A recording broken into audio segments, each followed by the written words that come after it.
ናችሁ? ውድ የጉምራያ ፕሮግራም ተከታታዮች እንደምን አላችሁ? እንደምን ከረማችሁ? እኔ ደህና ነኝ። በዛሬው ዕለት ደግሞ አንድ ለየት ያለ ፕሮግራም ይዤላችሁ ቀርቤያለሁ። በአንድ ርዕሰ ጉዳይ ላይ ጠቃሚ የሆነ ርዕሰ ጉዳይ ነው። ሁላችሁም እንድትከታተሉ ጋብዛችኋለሁ። እንደተለመደው ላይክ፣ ሼር፣ ሰብስክራይብ ልታደርጉ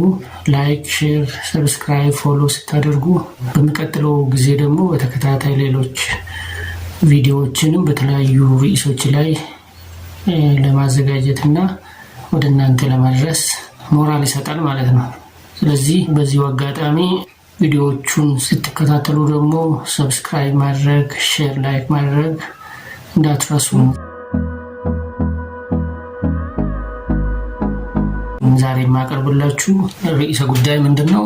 በመማር ማስተማር ስራ ውስጥ ፕሮፌሽን ውስጥ ያለን ሰዎች በሰፊው የሚመለከተን ጉዳይ ነው። እሱም ምንድነው? ርዕሱ የሚለው የጥሩ መምህር መገለጫዎች ይላል። የጥሩ መምህር መገለጫዎች እንግዲህ ብዙ ጊዜ የመምህርነትን ስልጠና የወሰደ መምህራን ማሰልጠኛ ከኮሌጅ ከዩኒቨርሲቲ ሊሆን ይችላል። በመምህርነት ሙያ ሰልጥኖ የወጣ መምህር ሊባል ይችላል፣ ልትባል ትችላለች። ግን በመምህርነት ሙያ ሰልጥኖ የወጣው ሁሉ ጥሩ መምህር ነው ወይ ብለን ከጠየቅን አይደለም። መገለጫዎች አሉ። ስልጠና ስለወሰደ በመምህርነት ሙያ ስለተመረቀ ብቻ አንድ ሰው መምህር ከመባል አልፎ ጥሩ መምህር ሊባል አይችልም። አንድ ሰው ጥሩ መምህር ለመባል መገለጫዎች አሉት። እነሱን መገለጫዎች የሚያሟላ ከሆነ ከመምህርነትም አልፎ ጥሩ መምህር ነው ልንል እንችላለን። ስለዚህ ዛሬ አብረን የምንመለከተው የጥሩ መምህር መገለጫዎች ምንድን ናቸው?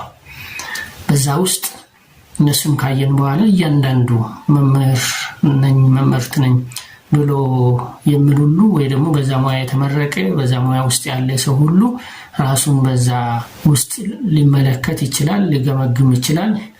ገምግሞም እንግዲህ ለራሱ ነጥብ መስጠት ይችላል። ብቻ መስፈርቶች፣ መገለጫዎች ኮመን የሆኑ በጥናት የተረጋገጡ እኔም ካነበብኳቸው ያገኘኋቸው እኛም ምናልባት በቲዎሪ ደረጃ የምናውቃቸው ናቸውና የመጀመሪያው መገለጫ ሳብጀክት ማተር ኖሌጅ የምንለው ነው። ሳብጀክት ማተር ኖሌጅ አንድ መምህር ጥሩ መምህር መባል ከተማሪዎቹ በተሻለ መልኩ እውቀት ሊኖረው ያስፈልጋል። ካልሆነ ግን አስቸጋሪ ነው የሚሆነው።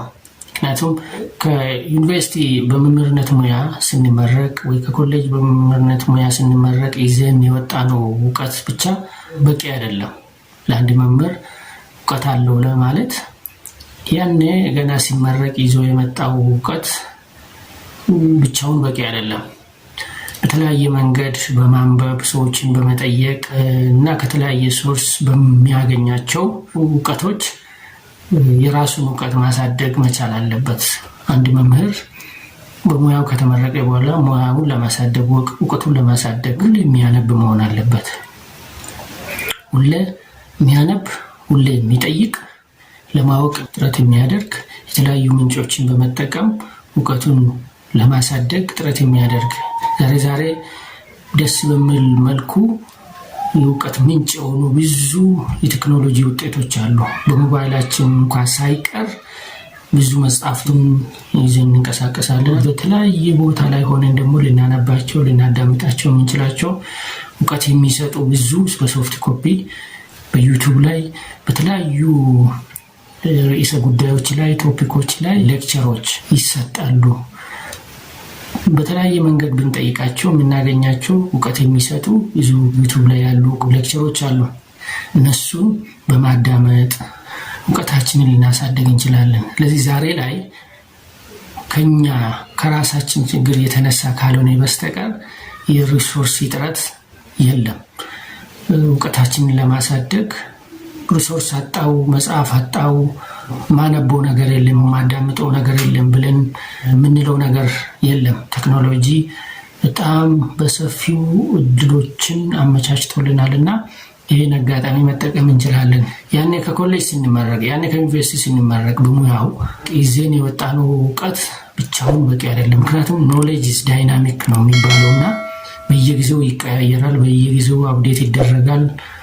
ያንን የምናውቀው ነገር ምናልባት ዛሬ ላይ መልኩን ቀይሮ በሌላ መልኩ የሚገለጽ ሊሆን ይችላል። ስለዚህ በማንበብ ይሄን ዳይናሚክ የሆነውን ኖሌጅ በማወቅ ራሳችን አፕዴት ማናደርግ ከሆነ ኦልድ የሆነ እውቀት ይዘን እንንቀሳቀሳለን ማለት ነው። ተማሪዎች ሊቀድሙን ይችላሉ። ሲጠይቁን የምንመልስ መልስ ልናጣ እንችላለን። አንድ መምህር ተማሪዎቹ ጥያቄ ጠይቆት አላቅም ብሎ ካለ ወይ ደግሞ የተሳሳተ መልስ ከሰጠ የሚያሳፍር ጉዳይ ስለሚሆን ዳይናሚክ የሆነውን ኖሌጅ እኛም በዛው ልክ ራሳችን አፕዴት እያደረገ እንድንሄድ ምንድነው የሚያስፈልገው ማለት ነው? በየጊዜው ማንበብ፣ በየጊዜው እውቀቶችን ማሳደግ ያስፈልገናል። እናም አንዳንድ ጊዜም የምንታማበት ነገሮች አሉ አይደለም። እውቀታችንን ማሳደግ በማንበብ ራሳችንን አፕዴት ማድረግ አንዳንድ መምህራኖች ያኔ ገና ስራ ሲጀምሩ ያዘጋጁትን የማስተማሪያ ማቴሪያል ምንም ሳይቀይሩ፣ ምንም ሞዲፋይ ሳያደርጉ፣ ምንም ሳያሻሽሉ ለብዙ ዓመታት የሚጠቀሙበት ሁኔታም እንዳለ ይሰማልና ጥሩ መምህር ግን እውቀቱን ያሳድጋል፣ በማንበብ ራሱን አፕዴት ያደርጋል።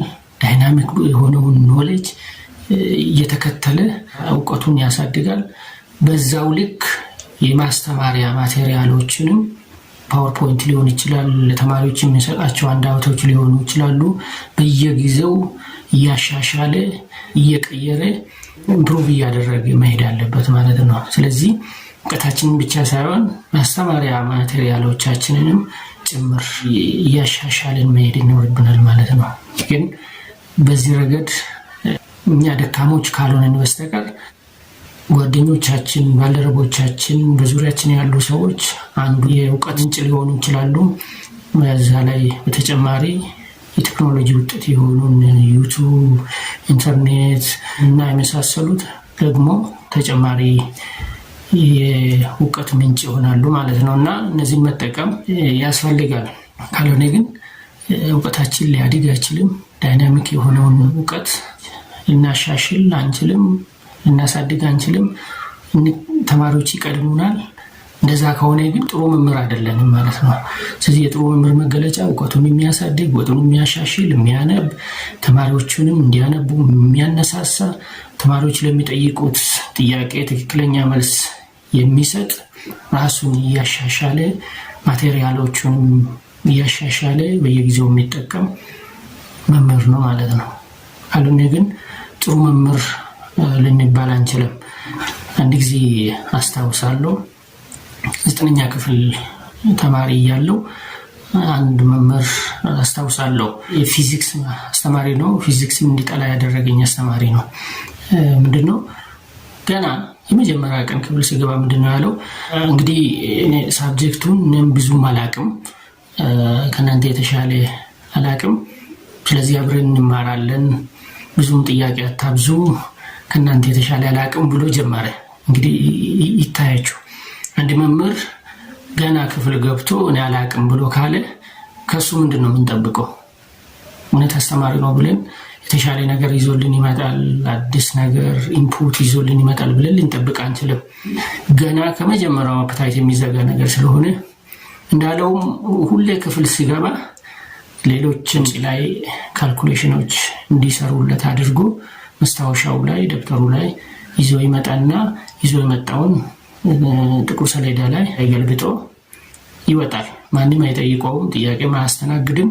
ይዞ የመጣውንም ነገር አያብራራም። እንደዚህ አይነት መምህር እንግዲህ አስቸጋሪ ነው። አንደኛ ተማሪው በመምህሩ ላይ ኮንፊደንስ እንዳይኖረው፣ እንዳያምነው፣ እንደ አስተማሪ እንዳይቆጥረው የሚያደርግ ነገር ነው። ሁለተኛ ደግሞ ያን ኮርስ መምህሩ ይዞ የመጣውን የሚያስተምረውን ኮርስ ራሱ ተማሪው እንዲጠላ ያደርጋል። እኔ አሁን ፊዚክስ የጠላሁት 9ኛ ክፍል ላይ በዚህ መምህር ምክንያት ነው።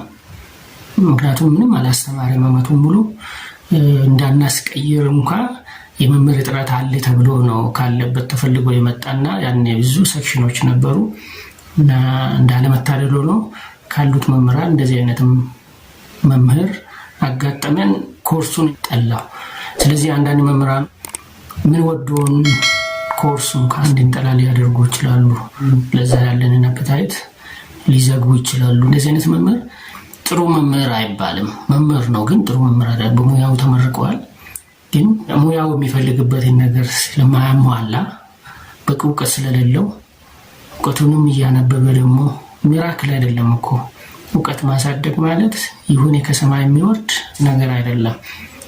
ሚራክል አይደለም። በማንበብ ማወቅ ደግሞ ይቻላል። ስለዚህ እንዳንተች ጥሩ መምህር እንድንባል ከተፈለገ ምንድነው ሙያችን ነው። ሙያችንን ማሳደግ ያስፈልጋል። ማንም ሰው ሙያውን የማሳደግ ግዴታ አለበት። ካልሆነ ግን ለሙያ ክብር የለውም እንደማለት ነውና አንድ አስተማሪ አንድ መምህር ነው ከተባለ ወይ መምህር ነኝ ብሎ ራሱን የሚጠራ ከሆነ ጥሩ መምህር መሆን አለበት። ጥሩ መምህር የሚሆነው ደግሞ ራሱን እኔ ጥሩ መምህር ነኝ ብሎ ስለጠራ ሳይሆን በተግባር ሲያሳይ ነው። እውቀቱን ሲያሳድግ፣ እውቀቱን ሲያካፍል በተገቢ መንገድ ከዛ በኋላ ደግሞ ተማሪዎች ለሚጠይቁት ጥያቄዎች ተገቢ የሆነ መልስ የሚሰጥ ያልገባቸውን ነገር እንዲጠይቁ የሚያነሳሳ አይነት መምህር ከሆነ ኮንፊደንስ አለው እውቀትም አለው ማለት ነውና አንድ መምህር ጥሩ መምህር የሚያስብለው አንደኛው ሳብጀክት ማተር ኖሌጅ ሲኖረው ነው። ይህን ሳብጀክት ማተር ኖሌጅ በማንበብ ማሳደግ ይችላል፣ በመጠየቅ ማሳደግ ይችላል፣ ጥረት ማድረግ ይኖርበታል የሚለው ነው። ይህ አንደኛው ሲሆን ሁለተኛ ደግሞ ፔዳጎጂካል ኖሌጅ የምንለው ነው። አንድ መምህር በቂ እውቀት ሊኖረው ይችላል። ምናልባት አንብቦም ጠይቆም በቂ እውቀት ሊኖረው ይችላል። ግን የያዘውን ያለውን እውቀት ደግሞ ማካፈል የማይችል ከሆነ ይህም አንድ ችግር ነው። እውቀቱን ያዘውን ያካበተውን በጭንቅላት ውስጥ ያለውን እውቀት ለተማሪዎች ደግሞ ማካፈል መቻል አለበት። ይህም አንድ ስኪል ነው። ይህን ስኪል ደግሞ ማሳደግ ይቻላል። እንዴት እንደሚያስተምር how to teach, when to teach, whom to teach, what to teach የሚባሉ ነገሮች አሉ በፔዳጎጂ ውስጥ ማለት ነው። ክላስሩም ውስጥ ያሉትን ተማሪዎች እንዴት እንደሚቆጣጠር ተማሪዎች እየተከታተሉ ነው እየተከታተሉ አይደለም የሚለውን በምን ሜካኒዝም እንደሚለይ የማይከታተሉትን ተማሪዎች የሚረብሹትን ተማሪዎች እንዴት ማኔጅ እንደሚያደርግ በግሩፕ በፔር በተለያዩ መንገዶች የማስተማር ብቃት የሚያስተምረውን እንዴት እንደሚመዝን ገብቷቸዋል አልገባቸውም የሚለውን እየመዘነ መሄድ መቻል አለበትና ስለዚህ ደግሞ እቅድ ሌሰን ፕላን የምንለውን ማዘጋጀት አለበት። አንድ መምህር ሌሰን ፕላን ላይ what to teach አለ፣ ኮንቴንት ነው የሚያስተምረውን ያውቃል። እንዴት ያስተምራል የሚለው ደግሞ አለ፣ how to teach ማንን ያስተምራል የሚለውም አለ፣ ለምን ያህል ጊዜ ያስተምራል የሚለውም አለ፣ መቼ የት ያስተምራል የሚለውም አለና እንዴት ይመዝናል ተማሪዎችን። እነዚህን ነገሮች ደግሞ በአግባቡ ማወቅ አለበት። ክላስሩም ማኔጅመንት ክላሱ ላርጅ ክላስ ከሆነ እንዴት ላርጅ ክላስን ማኔጅ አድርጎ በተገቢው መልኩ ሊያስተምር እንደሚችል ይህን ሊያውቅ ያስፈልጋል። ተማሪዎች ደግሞ በእውቀታቸውም በቅልጥፍናቸውም በተሳትፏቸውም አንዱ ከሌላው ይለያያሉና ልዩነት አላቸው። ጎበዝ ተማሪ ፈጣን ተማሪ አለ፣ ሚዲየም አለ እና ስሎው ደግሞ አለ። አክቲቭ ሚዲየም እና ስሎው የምንላቸው አሉና እነዚህ ተማሪዎች እንዴት ሊያስተምር ይችላል? ለርኒንግ ስታይላቸው ይለያያሉ። ተማሪዎች የተለያዩ ለርኒንግ ስታይሎች አሉ። እነዚህን ለርኒንግ ስታይሎች አስቀድሞ መምህሩ ማወቅ አለበት። ገና ወደ ክፍል ሳይመጣ ማቀድ ያለበት እነዚህ ሙሉ ለርኒንግ ስታይሎች ሁሉም ለርኒንግ ስታይሎች ክላስ ውስጥ ካሉ እንዴት አንድ አድርጌ ማስተማር ይችላለሁ የሚለውን አስቦ መምጣት አለበት። ለዛ ነው እንግዲህ አስቀድሞ መዘጋጀት የሚያስፈልገው። whom to teach የሚለውም የሚያስፈልገው ማወቁ ለዚህ ነው። ማንን ያስተምራል? ተማሪን ነው፣ ሰውን ነው የሚያስተምረው፣ ኦብጀክትን አይደለም። ሰው ደግሞ የተለያየ ፍላጎት አለው። እነዚህ ሰዎች የተለያየ ለርኒንግ ስታይሎች አሏቸው። እነዚህን ለርኒንግ ስታይሎች እንዴት ማኔጅ አድርጎ ሁሉም በሚጠቀም መልኩ ሊያስተምር የሚችለው የሚለውን ማወቅ አለበት። ክላስሩም ማኔጅመንት የሚረብሽ ተማሪ እንዴት ማኔጅ ያደርጋል? ጥሩ መምህር አስቀድሞ ስለነዚህ ነገሮች ዝግጅት ያደርጋል ክላስ ከመጀመሩ በፊት ማለት ነውና ማንን ያስተምራል? ጥሩ መምህር ፊት እያየ ያስተምራል። እየተቀበሉ ነው አይደለም፣ እየተከታተሉ ነው አይደለም፣ ምን እየሰሩ ነው? ተማሪዎቹን አክሽን ሪሰርች ይሰራል ክላስ ውስጥ ማለት ነው። ምን አይነት ችግር ነው ያለው? ተማሪዎቹ ፊታቸው ምንድን ነው የሚያሳየው? ድካም ይታይባቸዋል? ተማሪዎቹ ሪላክስ እንዲያደርጉ እያደረገ ማስተማር ይጠበቅበታል። ሰውን ነው የሚያስተምረው፣ ሰው ይደክመዋል እና ምን ማድረግ እንዳለበት ማሰብ አለበት እና ስለዚህ ዋት ቱ ቲች ኮንተንት ነው በሌሰን ፕላን ላይ ያለን ነገር ነው እና እንዳውም ሌሰን ፕላን አንድ መምህር ሌሰን ፕላን ሊኖረው ግድ የሚሆነው ለዛ ነው። ምክንያቱም ምን እንደምንሰራ እንዴት እንደምንሰራ የሚያሳይ መንገድ የሚያሳይ ኮምፓስ ስለሆነ ምንድን ነው የሚባለው? A teacher without lesson plan is just like a person who walks in a jungle area without compass የሚባል አለ። ኮምፓስ ያልያዘ ጫካ ውስጥ የሚንቀሳቀስ ሰው ወይ ደግሞ ሳስብ ትልቅ ጫካ ውስጥ የገባ ግን መውጫ መንገድ ወይ አቅጣጫ የሚያሳየው ኮምፓስ ከሌለው እንዴት እንደሚወጣ ምን እንደሚያደርግ ወዴት እንደሚሄድ ላያውቅ ይችላልና ሌሰን ፕላን ያልያዘ መምህርም እንደዛው ነው። ስለዚህ አንድ መምህር ጥሩ መምህር ለመባል ሌሰን ፕላን ያስፈልገዋል። በዛ ሌሰን ፕላን ላይ ግን ያለው ምንድነው? ኮንተንት አለ፣ የሚያስተምረው ምን አስተምራለሁ የሚለው ነገር አለ፣ ማንን አስተምራለሁ የሚለው ነገር አለ። ተማሪዎችን ነው፣ ሰዎች ናቸው። ምን ያስፈልጋቸዋል? ምን አይነት ባህሪ ያላቸው? ለርኒንግ ስታይላቸው ምን ይመስላል? እንዴት ባስተምራቸው የተሻለ ይሆናል የሚለውን አክሽን ሪሰርች በተማሪዎቹ ላይ ይሰራል። በዛ ልክ ይዘጋጃል። መቼ ያስተምራቸዋለሁ? ይሄንም ማወቅ ያስፈልጋል። ለምን ያህል ጊዜ ያስተምራቸዋለሁ? ይሄም ያስፈልጋል እና እንዴት አስተምራቸዋለሁ የሚሉ እነዚህ ነገሮች እጅግ አስፈላጊ ናቸው እና እንደገባቸውና እንዳልገባቸው እንዴት ይመዝናለሁ፣ በምን ይመዝናለሁ የሚለውም በሌሰን ፕላን ውስጥ አለ። ምክንያቱም ሌሰን ፕላን ላይ 5 ኮምፖነንቶች አሉ። ቫሉዌሽን መጨረሻ ላይ እናገኛለን። በእያንዳንዱ ሌሰን ላይ አስተምሮ ሲወጣ መምህር ኢቫሉዌት ማድረግ ግዴታ ነው። ለዛ ፐርፖዝ ነው እዛ ላይ የተቀመጠው። የምንሰጠው ምዘና የሚያሳየው ምንድነው? ተማሪዎቹ የቱ ጋር ድክመት አለባቸው፣ የቱ ጋር እንደገና እገዛ ያስፈልጋቸዋል የሚለውን ለማሳየት ነው። ስለዚህ የፕሮብሌም ኤሪያ ኢንዲኬት ያደርጋሉ ማለት ነው። ችግር ያለበትን ቦታ ኢንዲኬት ስለሚያደርጉ ኢቫሉዌሽን የምትባል ፓርት ከሌሰን ፕላን ኢግኖር መደረግ የለበትም፣ ኦቨርሉክ መደረግ የለበትም። ለዛ ነው ኮንቲኒየስ አሴስመንት የተባለው። በነገራችን ላይ ከሱ ጋር የሚያያዝ ጉዳይ ነው። ኮንቲኒየስ አሴስመንት የሚባለው ለዚህ ፐርፐዝ ነው። በየቀኑ ሌሰን ፕላናችን ላይ በምናዘጋጀው ሌሰን ፕላን ላይ ኢቫሉዌሽን የሚለው ኮምፖነንት የማሳየው ምንድነው? በየቀኑ ተማሪዎች መመዘን አለባቸው እንደማለት ነው። ተማሪዎች የተማሩት እንደገባቸው እንዳልገባቸው መመዘን ካለባቸው ደግሞ ምዘናው የሚያሳየው ምንድነው? ሪሜዲያል አክሽን፣ ሪሜዲያል አክቲቪቲስ ለመስጠት የሚያስችሉ ነገሮች ናቸው እና ይህም መዘንጋት የለብንም። በጥቅሉ ፔዳጎጂካል ኖሌጅ ሁለተኛው የጥሩ መምህር መገለጫ ነው እና እነዚህ ነገሮች በፔዳጎጂካል ኖሌጅ ውስጥ የሚካተቱ ናቸው። ሶስተኛው ቋንቋ ነው፣ ሚዲየም ኦፍ ኢንስትራክሽን። ብዙ ጊዜ ብዙ መምህራን የሚተቹበት በዩኒቨርሲቲ የሚሆን በሃይስኩል የሚሆን የሚያስተምሩ ሊሆኑ ይችላሉ። እንዳውም የሚባለው ነገር አለ። ምንድነው? most teachers are criticized of teaching in language other than English and assessing in English። ግልጽ ነው ይሄ ነገር። ብዙ መምህራን ዛሬ ላይ የሚተቹት ምንድነው?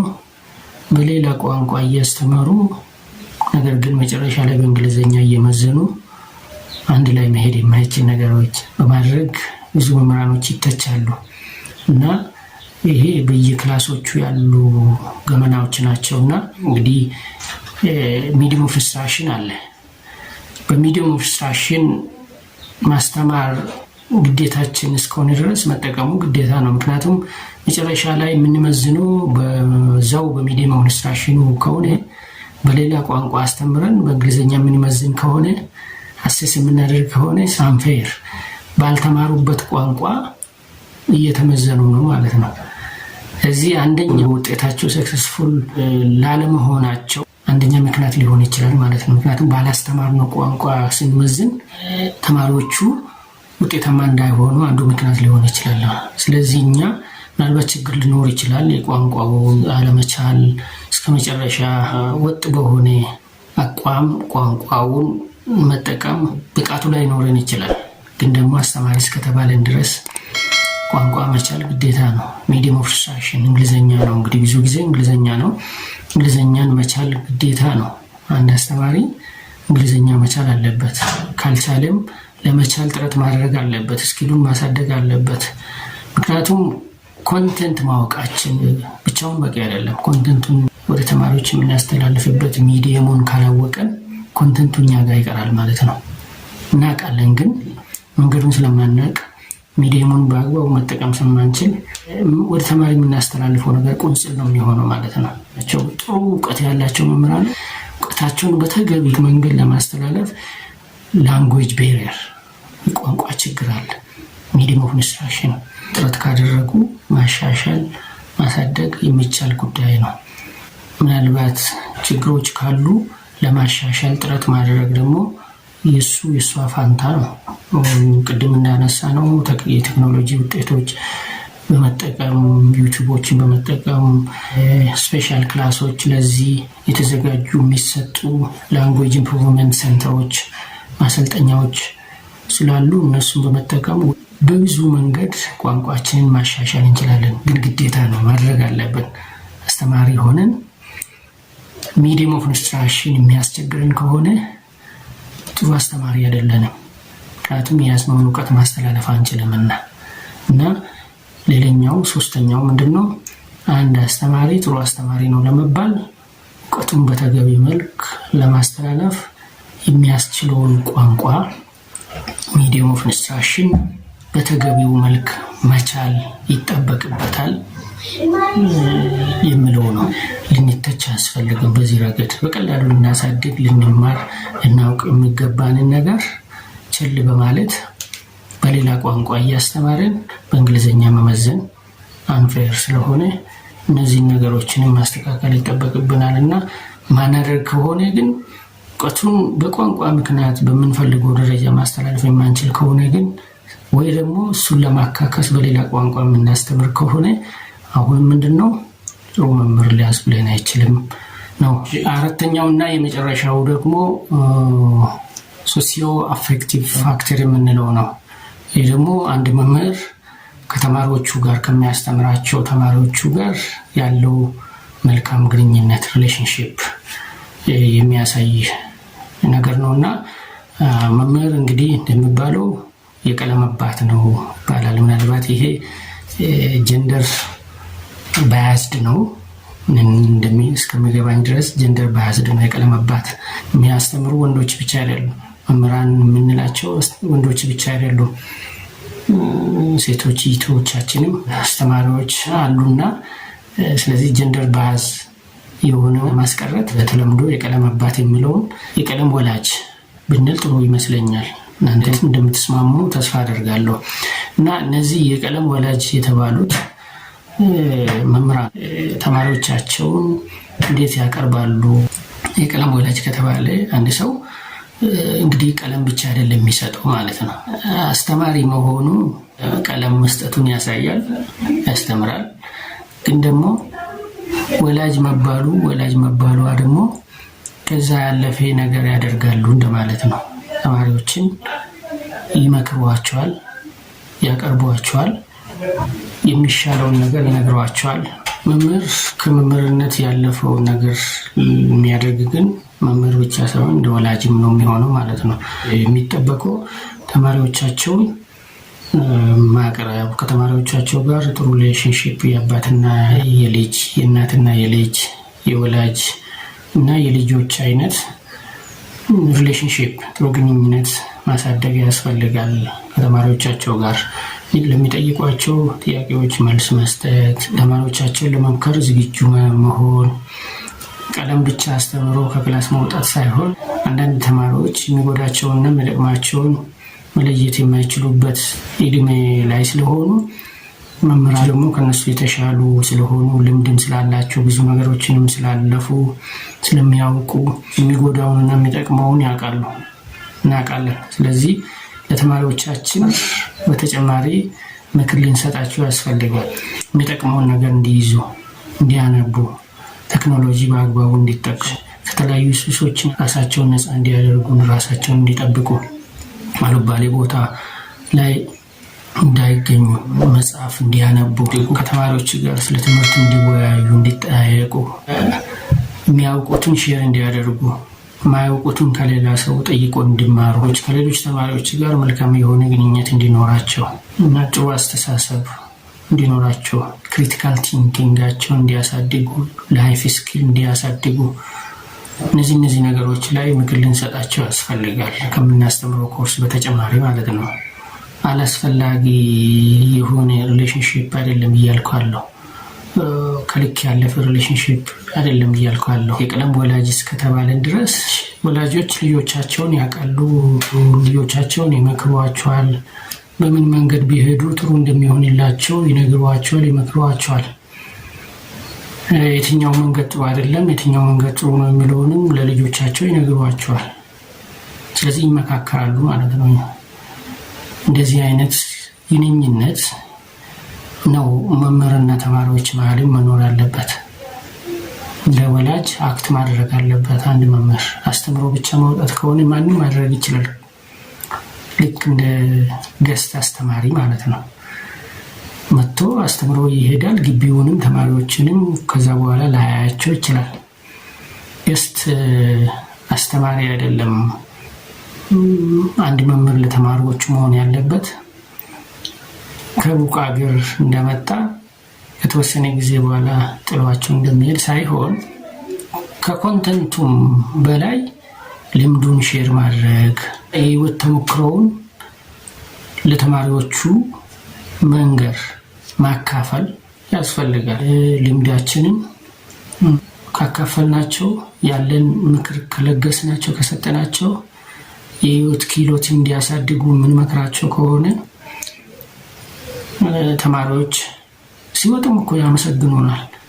ጥሩ መምህር እንደሆነ ይመሰክሩልናል።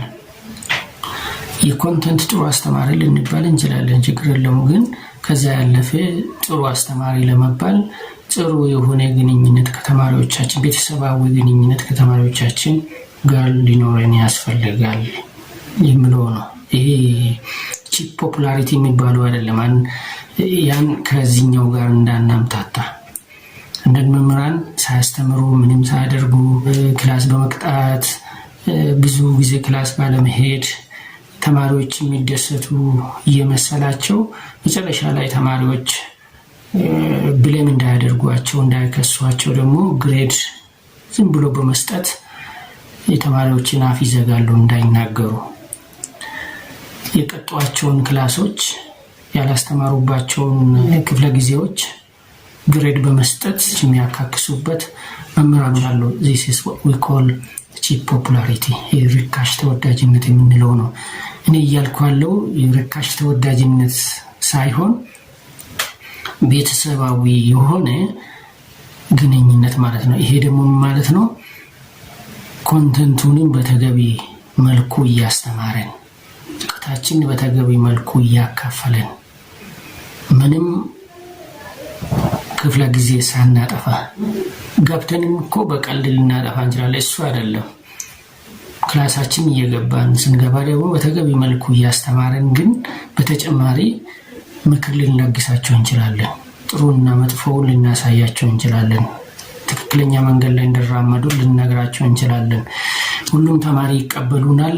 እሱ ሌላ ጥያቄ ነው። ሁሉም ተማሪ ላይቀበል ይችላል። ግን ከዛ ውስጥ የሚቀበል ተማሪ ሊኖር ይችላል። ከቤተሰብም በነገራችን ላይ ሁሉም ልጆቻቸው ጥሩ መንገድ ይዞ ይሄዳሉ፣ ሁሉም ጥሩ ይሆናሉ ማለት አይደለም። ምናልባት 5 ልጆች ካሏቸው አንድ ቤተሰብ ከ5ቱ 3ቱ ጥሩ መንገድ ላይ ሊሄዱ ይችላሉ፣ ምክር ሊሰሙ ይችላሉ፣ የሚሰሙትን ሊተገብሩ ይችላሉ፣ ትምህርታቸውን በአግባቡ ሊከተሉ ይችላሉ፣ ሰውን የሚያከብሩ ሊሆኑ ይችላሉ፣ ጥሩ ቦታ ላይ መጨረሻ ላይ ሊደርሱ ይችላሉ። 2ቱ ደግሞ በሱስ የተያዙ እየተመከሩም ቢሆን እየተነገራቸውም ቢሆን ከመንገድ ስተው በማይሆን መንገድ ሊሄዱ ይችላሉ። መጨረሻ ላይ ጥሩ ማይሆን ደረጃ ላይ ራሳቸውን ሊያገኙ ይችላሉ።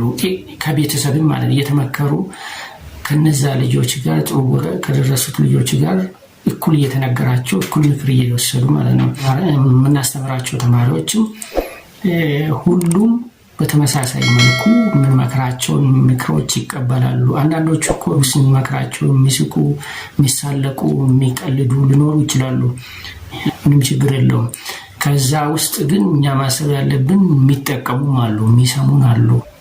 አንዳንዶቹ ደግሞ ቆይቶ የሚገባቸውም አሉና ስለዚህ ወላጃዊ ልበል ወላጃዊ ቤተሰባዊ የሆነ ምክር ልንለግሳቸው ያስፈልጋል። ምን ቢያደርጉ እንደሚሻላቸው ሲጠይቁንም እነግራቸዋለን፣ ሳይጠይቁንም እንመክራቸዋለን። ስለዚህ ጥሩ መምህር በተጨማሪ ወላጃዊ የሆነ ቤተሰባዊ የሆነ ምክር ለተማሪዎቹ በየጊዜው ይሰጣል። ጥሩ መንገድ ያሳያቸዋል። ጥሩና መጥፎ ለይቶ እንዲያውቁ ይመክራቸዋል። በዚህ ረገድ ብንሄድ ተማሪዎቻችን ጥሩ ትውልድ ሊሆኑ ይችላሉ ማለት ነው። ምክንያቱም ኮንቴንት ብቻ በማስተማር ጥሩ ትውልድ ልናፈራ አንችልም። ጥሩ ትውልድ የምናፈራው ጥሩ ዜጋ የምናፈራው በተጨማሪ ምክር ስንለግስ፣ ልምዳችን ስናካፍል፣ ወዴት መሄድ እንዳለባቸው ምን ማድረግ እንዳለባቸው ስንመክራቸው ጥሩ ዜጋ ልናፈራ እንችላለን ማለት ነው። ስለዚህ ጥሩ መምህር ከኮንቴንት ውጪ በተጨማሪ ምክር ይሰጣል። ሁሉም እንደዚህ ቢሰራ ጥሩ ዜጋ ልናፈራ እንችላለን ይመስለኛል። እንዳውም ዛሬ ለትምህርትም ቸል የተባለ ተማሪ ቸል ያለ ሰውን የማያከብር ዜጋ የበዛ ምናልባት አንደኛ ምክርም የማይሰሙ ብዙ አሉ። ግን እኛም ምክርም ስለማንለግስ ስለማንሰጥ ሊሆን ይችላል እና ይህንም ብናስብበት ጥሩ ነው ይላለው። እንግዲህ በአጠቃላይ የጥሩ መምህር መገለጫዎች ብዬ ያነሳዋቸው አንደኛ ኮንቴንት ሳብጀክት ማተር ኖሌጅ፣ ሁለተኛ ፔዳጎጂካል ኖሌጅ፣ ሶስተኛ ሚዲየም ኦፍ ኢንስትራክሽን ማወቅ እና አራተኛ ሶሲዮ አፌክቲቭ ናቸው እና እነዚህም በተገቢ መልኩ የምንተገብራቸው ከሆነ ጥሩ መምህር ልንባል እንችላለን። በእነዚህ የተነሱት ነጥቦች እኛ መምህራን የሆነን እኔም መምህር ነኝ፣ ራሳችን መገምገም ራሳችን ማየት ያስፈልጋል። እኔ ጥሩ መምህር ነኝ ወይስ አይደለሁም የሚለውን ማየት እንችላለን። በዚህ ውስጥ እንግዲህ ራሳችን ካየን በኋላ የቱ ጋር ችግር እንዳለብን ማወቅ እንችላለን። ካወቅን በኋላ ደግሞ ክሊርሊ አይደንቲፋይድ ፕሮብሌም ኢዝ ሶልቭድ የሚባል አለ። ራሳችን ማሻሻል እንችላለን። እንግዲህ የዛሬ ነጥቦቼ ወይ ደግሞ በዚህ ቪዲዮ ወደ እናንተ ለማቅረቡ ያሰብኩት ይሄን ይመስላል። እናንተም እንግዲህ እዚህ ላይ ተጨማሪ ሌሎችም አሉ ብላችሁ የምታስቧቸው ነገሮች ካሉ በዚህ ቪዲዮ ስር በኮሜንት መስጫ ቦታ ላይ መጽሐፍ ማስቀመጥ ትችላላችሁ። ምክንያቱም ሌሎች ይህን ቪዲዮ የሚመለከቱት ሰዎችም ኮሜንቱንም በዛው ማየት ስለሚችሉ ተጨማሪ ብላችሁ ያስቀመጣችኋቸውንም በዛው ማየት ስለሚችሉ እኔም ማርበታለሁ። እንግዲህ ቪዲዮውን ተከታተሉ፣ ሼር አድርጉ፣ ሰብስክራይብ አድርጉ። እንደዛ ሲሆን ሌላ ቪዲዮም ለማዘጋጀት ብርታት ስለሚሰጥ ቪዲዮውን ተከታተሉ፣ ሼር፣ ላይክ፣ ሰብስክራይብ አድርጉ እያልኩ የዛሬውን በዚሁ ላይ ይጨርሳለሁ። ፕሮግራሙን ስለተከታተላችሁ እጅግ አድርጌ አመሰግናለሁ። ሰላም ቆዩ።